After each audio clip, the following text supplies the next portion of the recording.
구체적으로 지금 오늘 김기현 대표가 공천하겠다 강서구청장. 네. 그 공천 안 할 것처럼 이렇게 얘기를 하다가 공천하겠다라고 얘기가 됐고 사실상 김태우 전 구청장으로 공천이 확정된 거 아니냐 이런 네. 추측도 나옵니다. 네.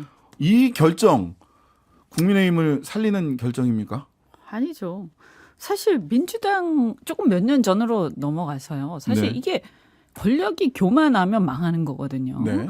그런데 과거에 보시면 민주당이 그때 그 박원순 시장이라든가 그 보궐선거 때 네. 그런 그것을 뭐 당원 당규까지 바꾸면서 공천을 했죠. 무리하게 공천을 했잖아요. 사실 그게 그 전부터 약간 그 조국 사태와 일련의 이런 것 때문에 흔들리다가 LH 사태 때문에 네. 그게 결정적으로 완전히 국민들로 하여금 등 돌리게 한 건데요. 저는 그런 역할을 할 가능성이 많다. 이 공천이. 특히 만약 이것을 김태우로 다시 한다? 이러면 선거 비용이 한 40억 들어갑니다. 아니 그분 때문에 지금 다시 하는데 다시 들어간다? 물론 저는 뭐 사면 문제는 조금 다르다고 생각을 네네. 해요. 그럼에도 불구하고 또 사면 문제도 김태훈을 사면하고 박정훈 대령은 그분도 양심의 목소리를 낸 건데 권력에 네. 있는 건데 네. 부당한 권력에. 네. 근데 왜 그러면 내 편은 김태훈 내 편이고 박정훈은 나를 이롭게 하지 않기 때문에 계속 탄압하고 그런 건가요? 선택적이다. 이게 국민들 다 지켜보고 있다고요. 이게 앞뒤가 안 맞고 너무 위선적인 거예요. 권력이 근데 오만하고. 이제 어제 조선일보 보면 당 핵심 관계자가 네. 뭐 지더라도 강서구에서 5% 이내로 진다면 수도권 총선 전략을 가늠할 수 있는 기회다. 강서구에서 5% 이내로 또는 한 자릿수 이내로 지면 나머지 송파 등등등 강남을 제외한 그 인근에 있는 마포, 용산, 마용성이라고 흔히 얘기하는 성동 이런 데서는 이길 수 있다는 청신호다. 5% 이내로만 지면 된다. 이렇게 얘기를 해요. 정말 해몽이 정말 탁월하세요. 그죠? 그래요? 네. 근데 아니 이게 말이 돼요? 아니 그리고 원래 국민의힘 자리였고 김태우 구청장이 있었잖아요. 네네. 그리고 불과 1년 좀 지나가지고 그렇게 된다 하면 1년이죠. 너무 오래돼가지고 한 2, 3년 된 것 같아. 근데 작년에 네. 지방선거 했으니까요. 당연히 진 거고요. 최악의 경우 저는 두 자릿수로 질 수도 있다. 그러니까 그래서 이 말에는 두 자릿수로 질 수도 있다.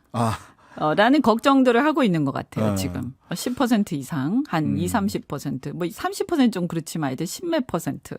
네. 이런 걱정을 하고 있기 때문에 이런 얘기가 나오는 거 아니냐. 왜 한 자릿수라는 것이 왜 머릿속에 떠오르냐.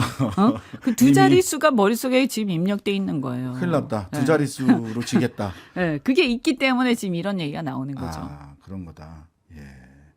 자, 근데 이거 무공천 기류가 굉장히 강했고 민주당은 뭐 서울시장 선거 때 그랬지만 우리는 절대 그러지 않겠습니다라는 취지였거든요. 근데 이게 결국은 대통령의 김태우 전 구청장에 대한 사면복권 이 매우 강력한 메시지였던 게 아니냐. 네. 이게 김기현 대표가 혼자 결정할 수 있었던 거냐. 그렇죠. 사면복권을 할 수는 있는데 너무 급하게 읽자마자 바로 한 것은 그죠? 예. 그런 메시지가 있는 거 아니냐 이렇게 생각할 수 있고요. 대통령의 이 어떤 여러 가지 인사를 보면 네.